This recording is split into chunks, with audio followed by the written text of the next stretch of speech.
Press সচিব নিজেই বলেছে জাতীয় পার্টি ফ্যাসিবাদের দোসর, জাতীয় পার্টি যে অন্যায় করেছে সেই অন্যায়ের ক্ষমা হতে পারে না।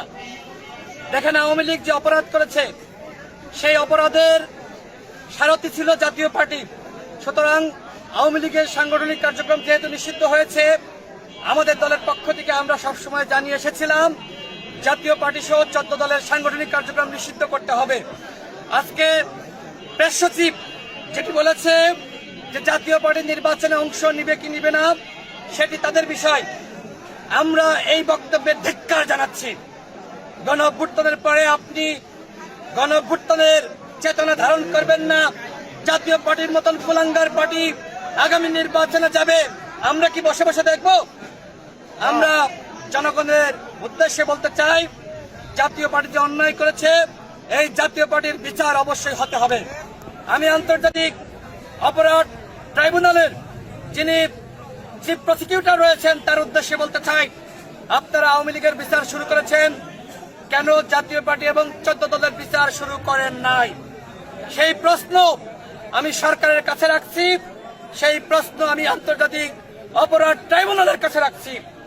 আন্তর্জাতিক অপরাধ ট্রাইব্যুনালে দল হিসেবে আওয়ামী লীগ, জাতীয় পার্টি এবং 14 দলের বিচার হতে হবে এবং আওয়ামী লীগের মধ্যে যারা অন্যায় করেছে, অপরাধ করেছে তাদের বিচার হতে হবে। ব্যক্তির বিচার, দলের বিচার দুটি হতে হবে। কিন্তু যারা জুলুম করে নাই, অন্যায় করে নাই, অপরাধ করে নাই, আমরা তাদের সাথে জুলুম করব না। আমাদের স্পষ্ট দাবি, যারা 24-এর দামি নির্বাচনে অংশ নিয়েছে, যারা নির্বাচিত হয়েছে, ওই সকল দামি এমপিরা, আওয়ামী লীগের পদধারী নেতারা, জাতীয় পার্টির নেতারা কোনোভাবেই আগামী নির্বাচনে অংশ নিতে পারবে না। গণ অভ্যুত্থানের পরে অবাধ, সুষ্ঠু, নিরপেক্ষ নির্বাচন যেমনি ভাবে হতে হবে তেমনি ভাবে ফ্যাসিবাদ মুক্ত নির্বাচন হতে হবে। যে প্রশ্ন করলেন যে গণ অধিকার পরিষদ আগামী নির্বাচনে এককভাবে অংশ নিবে নাকি কোনো জোটের সাথে অংশ নিবে, দেখেন বাংলাদেশে আমরা অতীতে দেখেছি যে রাজনৈতিক দলগুলো সাধারণত জোট করে নির্বাচনে অংশ নেয়। গণ অধিকার পরিষদ এখনো পর্যন্ত 200 আসনে প্রার্থী ঘোষণা করেছে। আমি আমাদের দলের মনোনীত ঝিনাইদহ 2 আসনের প্রার্থী হিসেবে গণসংযোগ করছি, পথসভা করছি, মানুষের কাছে যাচ্ছি। আমাদের আরো অন্যান্য প্রার্থীরা একই কাজ করছে। আমরা 300 আসনে প্রার্থী দিতে চাই, আরো 100 আসনে খুব শীঘ্রই প্রার্থী দেওয়া হবে। আমরা তফসিলের পরে আমরা যদি জোট করি সেটি আপনাদেরকে আমরা জানিয়ে দিব। বিএনপির সাথে 2022 সাল থেকে আমরা যুগপৎ আন্দোলন করেছি, তাদের সাথেও আমাদের নির্বাচন নিয়ে আলোচনা চলছে এবং অন্যান্য যে ফ্যাসিবাদ বিরোধী শক্তি তারাও বিভিন্ন সময় চেয়েছে আমরা তাদের সাথে জোট করে নির্বাচনে অংশ নিই।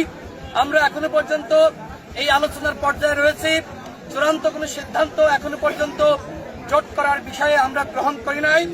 তফসিল ঘোষণার পরে আমরা সিদ্ধান্ত নিব যে আমরা কার সাথে জোট করব।